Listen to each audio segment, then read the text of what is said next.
Le PDU de la métropole grenobloise, c'est un document de planification qui a pour objectif d'organiser les déplacements à la fois des personnes et des marchandises jusqu'à l'horizon 2030.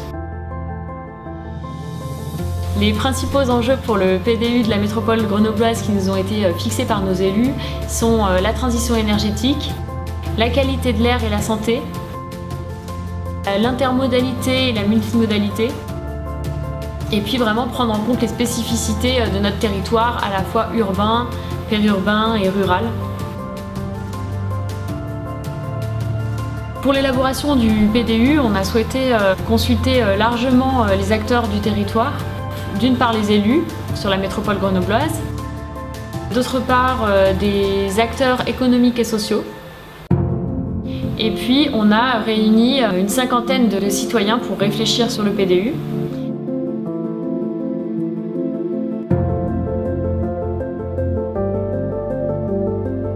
Le plan de déplacement que nous entamons aujourd'hui, ce sera au moins autant, si ce n'est plus, un plan articulé autour des services de mobilité, de l'accompagnement du changement, qu'un plan de déplacement urbain d'infrastructure comme on a pu le connaître dans le passé.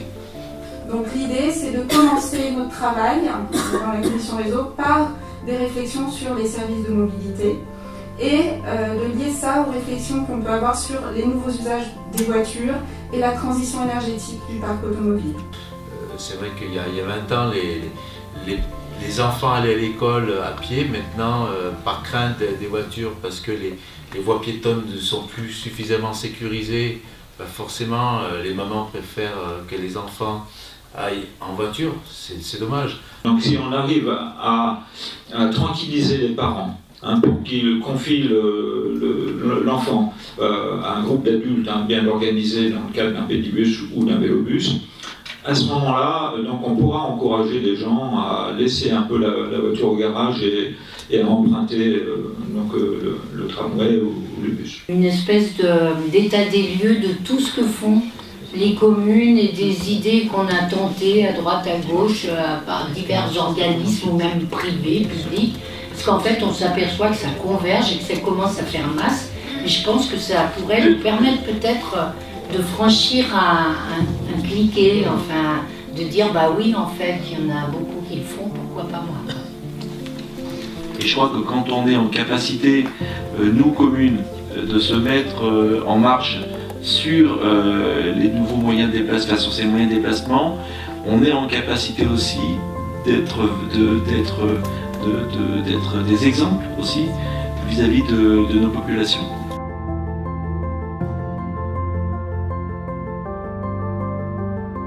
On est un groupe là, hétérogène, diversifié, disons, on regarde chacun de vos activités professionnelles, donc n'ayez pas de retenue pour réfléchir à partir de vos propres problématiques. Je suis particulièrement attentive dans votre retour sur tout ce qui concerne les blocages aux interfaces, donc les questions de tarification notamment, et puis la question surtout aussi du télétravail et du coworking qui me semble être un sujet important on a une vraie légitimité ici à en parler. Quand on prend le temps d'accompagner les entreprises à travers un travail de fond auprès des principaux employeurs, ça fonctionne assez bien et qu'on a certaines entreprises qui arrivent vraiment à faire évoluer aussi leur mobilité, la mobilité de leurs salariés. Quand vous contraignez les gens parce qu'on met des arrêts de bus juste avant ou après les intersections, ça ne fait que renforcer, si vous voulez, cet état d'esprit anti-bagnole. Sauf qu'il y a des gens qui ont besoin de leur véhicule. Donc il faut pouvoir jauger les deux, si vous voulez. Le véhicule diesel par rapport à un véhicule électrique peut être jusqu'à rapporter de l'argent à celui qui le fait. Et coûter zéro pour d'autres. Si le chauffeur il doit faire 10 bornes pour aller poser le bus, revenir dormir, déjà qu'ils ont des délais très courts et ils ont des horaires à respecter en fonction de quand ils quittent le bus et quand ils reprennent le bus. Moi aujourd'hui je les envoie à la MC2 qui sont à 5 minutes à pied. Déjà ils... D'accord, déjà ça tousse. Moi je suis d'accord, il faut développer les services, c'est un peu ça qui est dit dans le PDU. Mais je dis que c'est nécessaire mais pas suffisant. Il faut continuer à analyser l'infra et à plus long terme, même si c'est pas ce PDU là, c'est pas pour autant qu'il ne faut pas y réfléchir.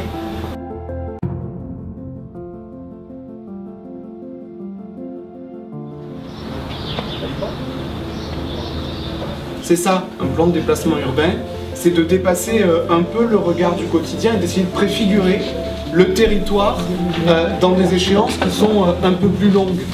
Regardez comment on se déplace aujourd'hui, mais imaginez comment on pourrait se déplacer en 2030. Quelle que soit l'expertise qu'on en a, on a à minima une expertise d'usage, un vécu, une conception, une représentation du territoire, de ce qui est facile, de ce qui n'est pas facile pour se déplacer, et on a tous besoin de se déplacer. Donc ces panels qui permettent d'avoir un regard un peu différent, de questionner les politiques publiques, d'apporter votre expertise d'usage, sont précieusement regardés par les élus du comité syndical. Quand on me l'a proposé, j'ai tout de suite dit oui, parce que je me suis dit pour une fois qu'on nous demande notre avis sans être dans une association ou quoi que ce soit, voilà. Les simples usagers, donc moi j'ai tout de suite adhéré. J'ai trouvé très intéressante,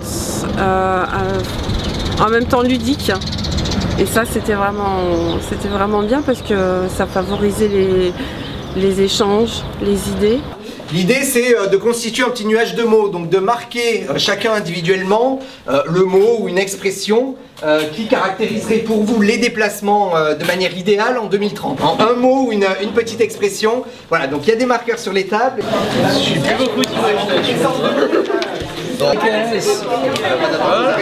On peut mettre avec des S.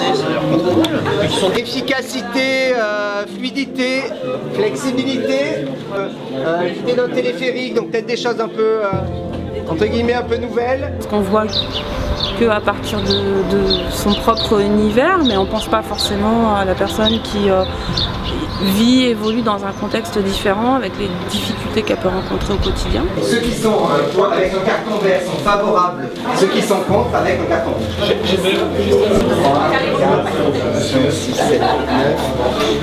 Je vois 9 cartons verts, 10 et tout. Beaucoup de débats, beaucoup de discussions. C'est un bel exercice de démocratie. Et aujourd'hui, c'était dans la rédaction de la proposition, là, je me suis rendu compte que c'était quand même très difficile d'avoir 50 personnes qui s'accordent sur les mêmes mots. Donc, en tant que panel diversifié représentant les habitants de la métropole, nous avons réfléchi au plan de déplacement urbain, au futur PDU. Cette métropole, elle doit favoriser l'épanouissement de chacun, du point de vue de sa santé physique, en luttant contre la sédentarité et la pollution de l'air notamment. Tout ça avec l'idée de réduire la part modale de la voiture et de créer plus d'espace pour les mobilités douces. Pour éviter une métropole congestionnée par les voitures, nous proposons un profond changement de mentalité. La qualité des offres alternatives facilitera le désintérêt pour la voiture individuelle. Nous tendons vers des voitures non polluantes, autonomes, collectives, gérées au mieux par des applications numériques. La voiture sera propre, on est dans le rêve, il faut bien associer les deux mots. Parce que pour l'instant, qui a une piste de voiture complètement propre? Est-ce qu'on en a, même scientifiquement? On n'en a pas. Donc, C'est recyclage, mais il y a aussi l'aspect composition de la batterie qui réclame beaucoup de terres rares pour être produite et qui réclame aussi beaucoup de chimie.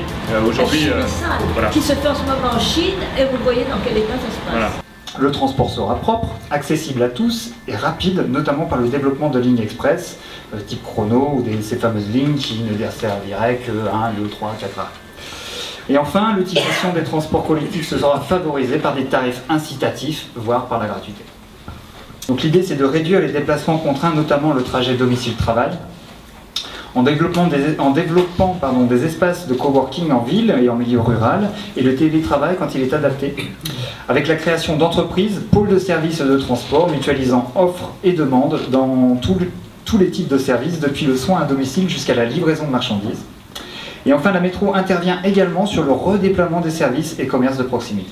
Et il me semble que dans le fait qu'il y ait moins de déplacements, là on a besoin d'une volonté politique qui puisse organiser les choses de manière à ce qu'on puisse moins se déplacer ou pas se déplacer de manière inutile.